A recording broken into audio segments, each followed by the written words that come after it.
RMS यानी राष्ट्रीय military school result आ चुका है और फर्स्ट मेरिट लिस्ट भी आ चुकी है। उसके बाद इसमें दो बड़े पड़ाव होते हैं, medical and document verification. Basically fees इतना बड़ा रोल प्ले नहीं करता है क्योंकि फीस बहुत ही मिनिमम है, चाहे किसी भी कैटेगरी की बात कर ले। तो सर सेकंड मेरिट लिस्ट का क्या मतलब है और सेकंड मेरिट लिस्ट क्या आएगी या नहीं आएगी? क्या आना जरूरी है? Second, third, fourth merit list है, ऐसा जरूरी तो कुछ भी नहीं है।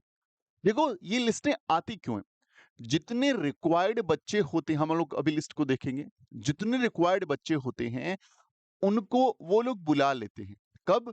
जब पहले रिटन एग्जाम होता है, उसके बाद बहुत सारे बच्चों का इंटरव्यू कंडक्ट करते हैं और रिटन एग्जाम और इंटरव्यू में जो बच्चे टॉप करते हैं उन टॉप रैंक और कैटेगरी के अकॉर्डिंग जितनी रिक्वायर्ड सीट्स है उनको वो लोग बुलाते हैं कि आइए अपना मेडिकल और डॉक्यूमेंटेशन और फीस सबमिशन का प्रोसेस को कंप्लीट करिए।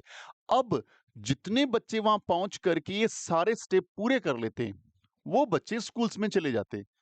उसके बाद कुछ वैकेंसी बच जाती है। सर क्या बचना जरूरी है? नहीं, जरूरी तो कुछ भी नहीं है। हो सकता है कि सेकंड मेरिट लिस्ट आ ही ना, लेकिन आपको बता दूं कि जितनी वैकेंसी थी, जैसे हम लोग इनके पोर्टल पे जाते हैं, जिस ऑर्गेनाइजेशन ने एग्जाम करवाया था उस पोर्टल पे मैं आया हूं और ये जो लिस्ट पहले आई हुई थी, मैं क्लास 9th की लिस्ट को ओपन करता हूं। क्लास 9th की लिस्ट में ये देखिए, यहाँ पे second page, third page, fourth, fifth, sixth, यानी टोटल 8 पेज थे और 8 पेज के अंदर उन्होंने टोटल 152 बच्चों को कॉल किया था, यानी 152 बच्चों को उन्होंने बुलाया। अब देखिए इतनी एक्यूरेसी जनरली होती नहीं है, इसीलिए हम लोग सेकंड मेरिट लिस्ट की बात कर रहे हैं कि टोटल 152 के 152 का मेडिकल हो जाए, सारे मेडिकली फिट हो जाएं, सारे डॉक्यूमेंटेशन प्रॉपरली करा दें और सारे फीस पे करके फाइनली एडमिशन ले लें। ये 100% एक्यूरेसी होती ही नहीं है। इसके कई सारे रीजन हैं।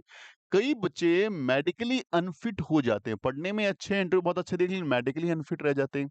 कुछ बच्चों में डॉक्यूमेंट में कोई प्रॉब्लम है, डॉक्यूमेंट आगे पीछे करके बच्चे एग्जाम तो दे लेते हैं, लेकिन जब डॉक्यूमेंट चेक होते हैं वहां कुछ बच्चों का डॉक्यूमेंट में प्रॉब्लम रहती है तो वो बच्चे आउट हो जाते हैं। और यहाँ पे फीस और के लिए ज्यादा इसमें मेरे हिसाब से आउट होने की वाली कंडीशन नहीं है, क्योंकि यहाँ पे जो बच्चा पहुंचा है वो उतनी फीस तो कम से कम बियर कर सकता है। ये तो एक नॉमिनल फीस है जो हर कोई, चाहे सिविलियन है, तो इतनी अनवांटेड फीस नहीं है कि वो भर ना पाए। यहां से बहुत कम बच्चे आउट होते।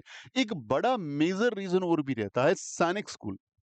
सैनिक स्कूल और नवोदय स्कूल, ये दो बड़े मेजर रीजन रहते हैं। एक कोई बच्चा है जिससे आरएमएस बहुत ज्यादा डिस्टेंस पे है और उसको अपने पास में सैनिक स्कूल मिल रहा है या जवाहर नवोदय विश्वविद्यालय मिल रहा है और वो उनसे लगभग सेटिस्फाइड हैं, तो एक अच्छा बच्चा जिसमें कोई प्रॉब्लम नहीं है, मेडिकली वो प्रॉपर फिट है और फीस और डॉक्यूमेंट्स में भी कोई दिक्कत नहीं है, फिर भी वो बच्चा आरएमएस को लीव कर सकता है या आरएमएस में नहीं जाना चाहेगा क्योंकि डिस्टेंस मैटर करता है, या फिर उनको एक ऐसा स्कूल मिल गया, एक ड्रीम स्कूल मिल गया, घोड़ाखाल, कुंजपुरा, चित्तौड़गढ़, ऐसे स्कूल्स जो बहुत उसको एक्साइट करती है और जहाँ के रिजल्ट्स बहुत अच्छे हैं और वहाँ का कैरिकुलम बहुत स्ट्रांग है, तो भी बच्चे आरएमएस को ड्रॉप आउट कर देते हैं और वहाँ पे जाकर के अपना फाइनल प्रोसेस कंप्लीट नहीं करते, तो फिर वैकेंसीज रहती है।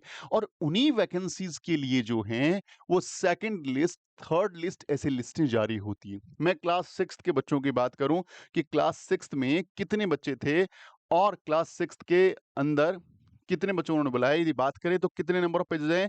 टोटल 14 पेजेस हैं और 14 पेजेस में टोटल 365 बच्चों को उन्होंने कॉल किया है।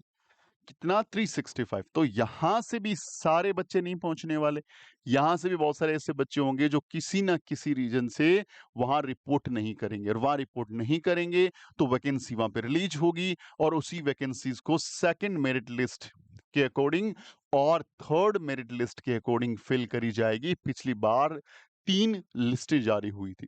तो लिस्टों का जारी होना कंपल्सरी नहीं है, लेकिन होती है हर बार क्योंकि बहुत सारे बच्चों में दूसरे ऑप्शंस अवेलेबल रहते हैं या फिर कहीं ना कहीं मेडिकल या डॉक्यूमेंटेशन की वजह से वो वहां पे एडमिशन नहीं ले पाते।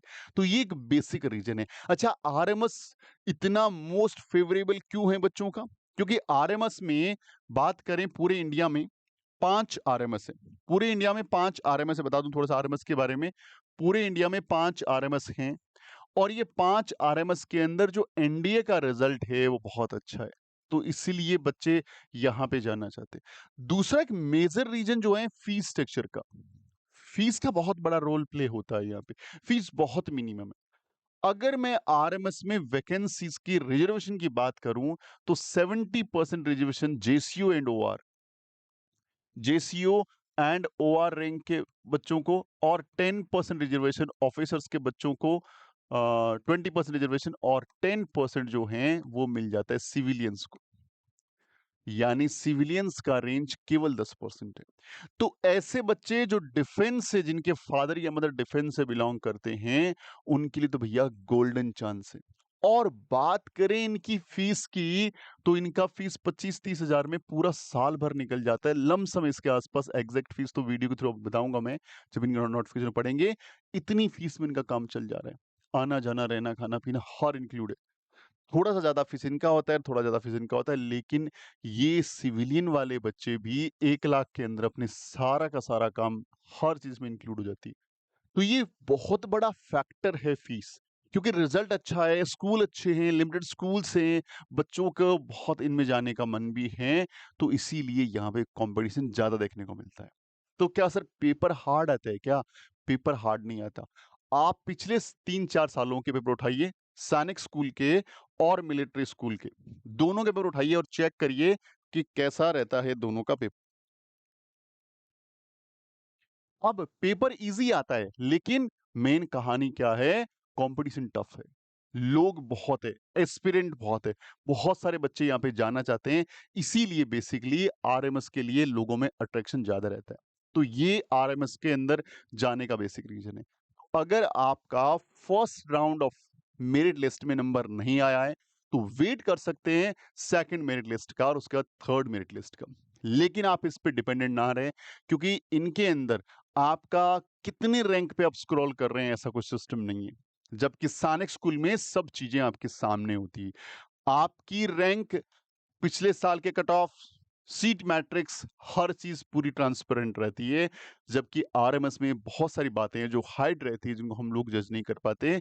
तो आपको डिपेंडेंट नहीं रहना है, आपको थोड़ा वेट करना है। हाँ, इंतजार कर सकते हैं, लेकिन अगर आपको एक अच्छा सैनिक स्कूल मिल रहा है तो उसको अडॉप्ट करिए।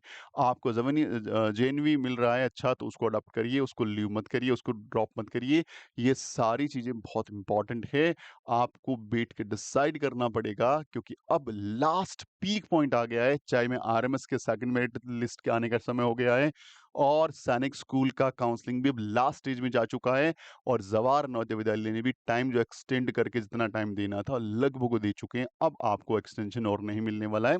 तो जो भी डिसीजन लें, सोच समझ के लें। स्कूलें सारी ही अच्छी हैं, कहानी सिर्फ इस बात पे डिपेंड करती है कि हमारा बच्चा उस स्कूल में जाने के लिए जितनी मेहनत कर रहा था, क्या उससे भी ज्यादा पोटेंशियल डाल करके आने वाले 5-7 साल वहां मेहनत करने के लिए रेडी है। यदि कहीं भी जम के मेहनत करेगा, तो डेफिनेटली वो रिजल्ट आफ्टर 12th बहुत अच्छा लेके आएगा, चाहे किसी भी स्ट्रीम में वो बढ़िया ढंग से करे।